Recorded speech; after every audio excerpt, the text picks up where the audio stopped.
ध्यान की 3 शक्तियां, एक परिवर्तनकारी यात्रा। गौतम बुद्ध की शिक्षाओं पर आधारित एक गहन कहानी। भूमिका। ध्यान केवल आंखें बंद करके बैठना नहीं है। यह एक विज्ञान है, एक साधना है, और सबसे बड़ी बात, यह आत्मा को जानने की एक सीढ़ी है। गौतम बुद्ध ने ध्यान को 3 प्रमुख शक्तियों में विभाजित किया है।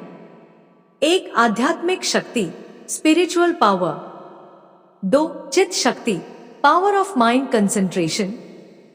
3, प्राण शक्ति, वाइटल एनर्जी। यह कहानी एक ऐसे युवक की है जो अपने जीवन से हार चुका था, पर ध्यान की इन 3 शक्तियों को जानकर उसने न केवल अपना जीवन बदला, बल्कि दूसरों के लिए भी एक प्रकाश बन गया। अध्याय 1, अंधकार में डूबा जीवन। स्थान, वैशाली के पास का एक गांव। पात्र, अर्जुन, मुख्य पात्र। अर्जुन एक 28 वर्षीय युवक, जो कभी एक तेज छात्र था, अब जीवन से निराश हो चुका था। माता पिता का देहांत हो चुका था, नौकरी चली गई थी, और आत्मविश्वास पूरी तरह टूट गया था। एक दिन जब वह नदी किनारे आत्महत्या करने का विचार कर रहा था, तभी उसे एक बूढ़ा भिक्षु मिला, शांत, स्थिर और मुस्कुराता हुआ। भिक्षु बोले, मरने से पहले जीने की कला जान ले। चल मेरे साथ विहार चल, वहां तू स्वयं को जान पाएगा। वो भिक्षु कोई और नहीं, गौतम बुद्ध के शिष्य आनंद थे। अर्जुन उनके साथ चल पड़ा, यह जाने बिना कि उसकी जिंदगी अब कभी वैसी नहीं रहेगी। अध्याय 2, मौन और मन की पहली भेंट। विहार में पहला नियम था मौन। कोई बात नहीं करेगा। अर्जुन को बहुत अजीब लगा, पर उसने मौन को स्वीकार किया। पहली बार वह अपने विचारों से रूबरू हुआ। पहली बार उसने अपने भीतर की बेचैनी को सुना। आनंद भिक्षु ने कहा, मौन तुम्हें भीतर की आवाज से मिलाता है। यही ध्यान की पहली सीढ़ी है, भीतर देखना। अर्जुन धीरे धीरे सीखने लगा। हर सुबह सूरज की पहली किरण के साथ ध्यान, सांसों की गति को देखना, मन को भटकने देना, फिर उसे वापस लाना। अध्याय 3, चित्त शक्ति, मन को साधने की कला। तीसरे सप्ताह आनंद भिक्षु ने उसे ध्यान की दूसरी शक्ति से परिचित कराया, चित्त शक्ति। चित्त शक्ति वह है जो तुम्हारे मन को एकाग्र बनाती है। जब मन एक जगह टिक जाए तो असंभव भी संभव हो जाता है।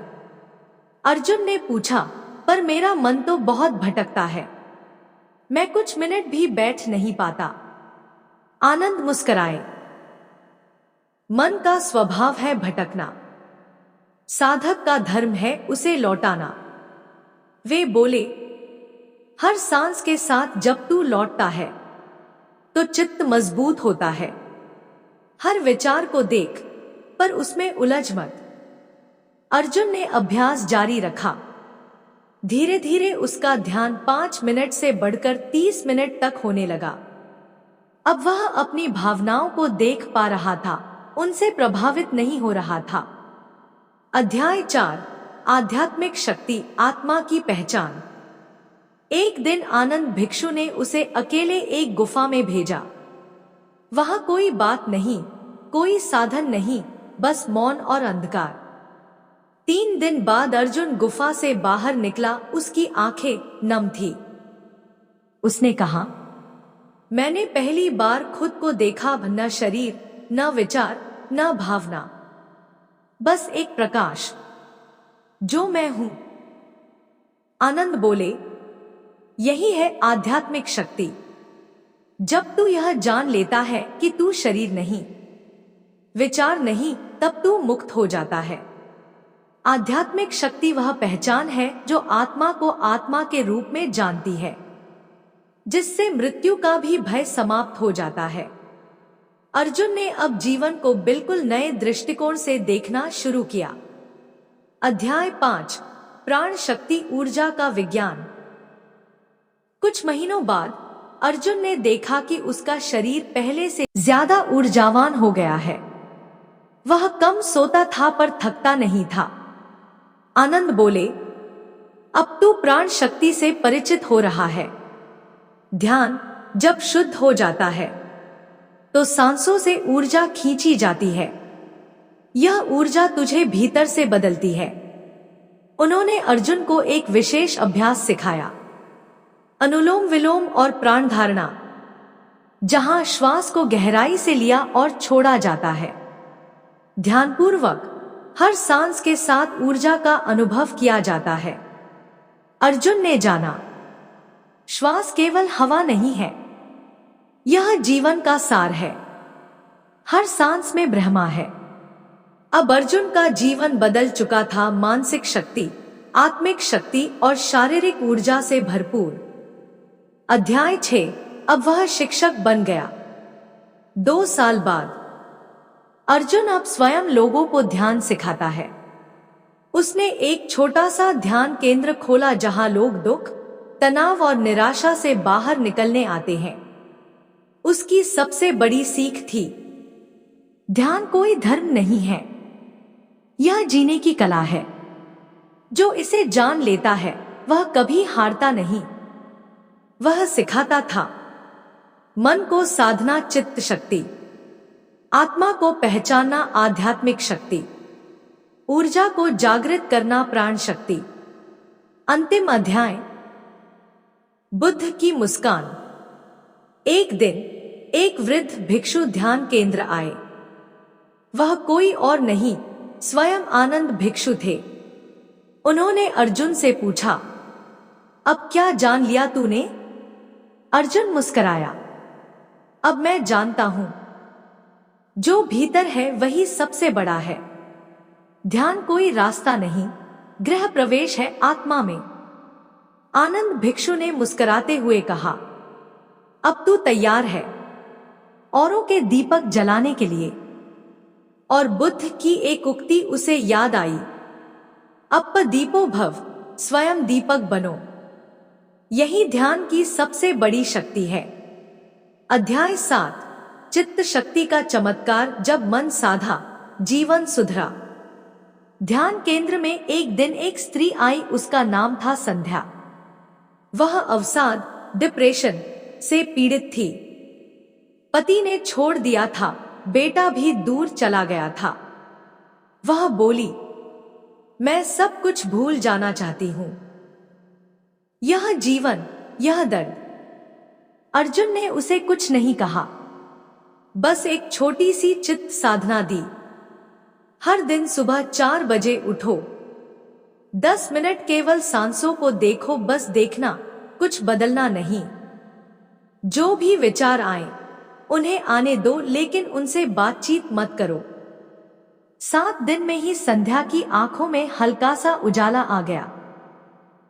20वें दिन उसने अर्जुन से कहा, मेरे भीतर अब एक आवाज है जो कहती है कि मैं ठीक हूं।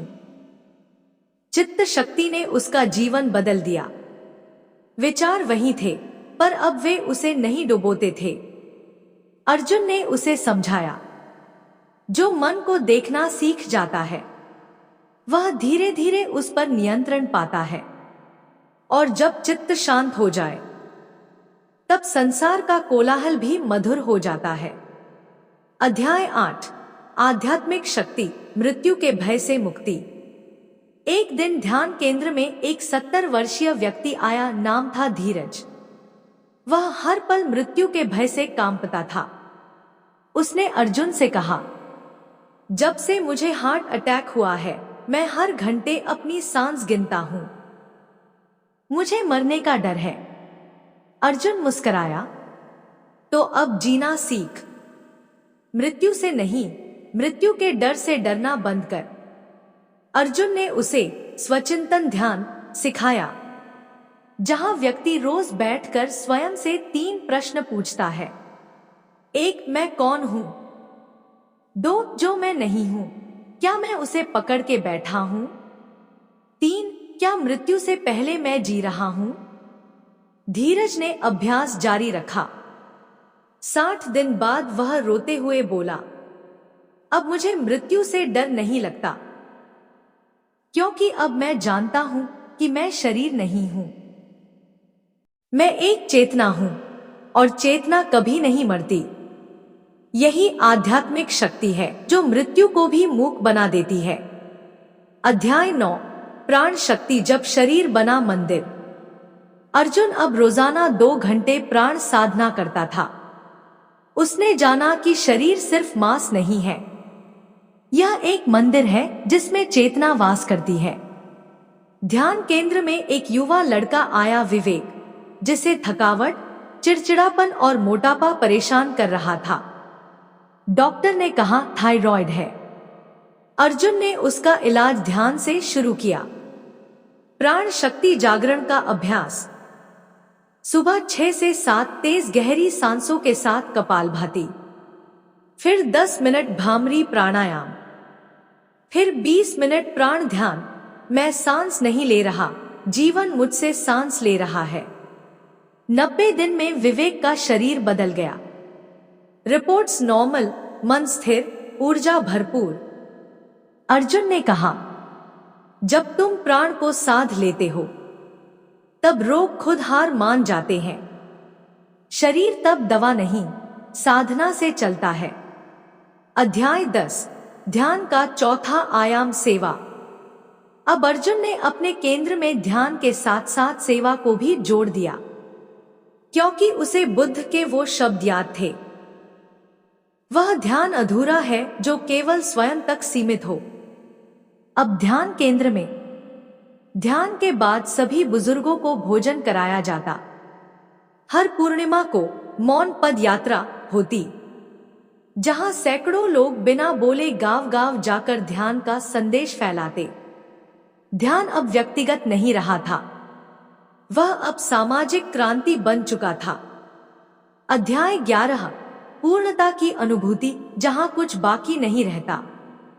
अर्जुन के जीवन में अब न अपेक्षा थी न शिकायत, बस स्वीकृति थी, जैसे है वैसे ही ठीक है।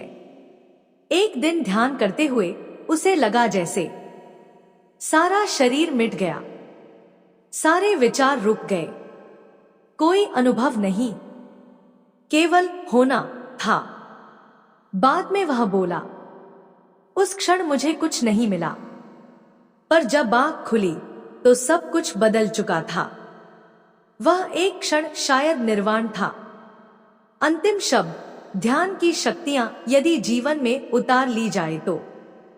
यदि आप चित्त शक्ति से मन को समझ ले, आध्यात्मिक शक्ति से आत्मा को जान ले, प्राण शक्ति से शरीर को स्वस्थ कर ले, तो आप एक नहीं 3 आयामों में जाग चुके होंगे। और तभी आप जानेंगे बुद्ध होने का अर्थ क्या है।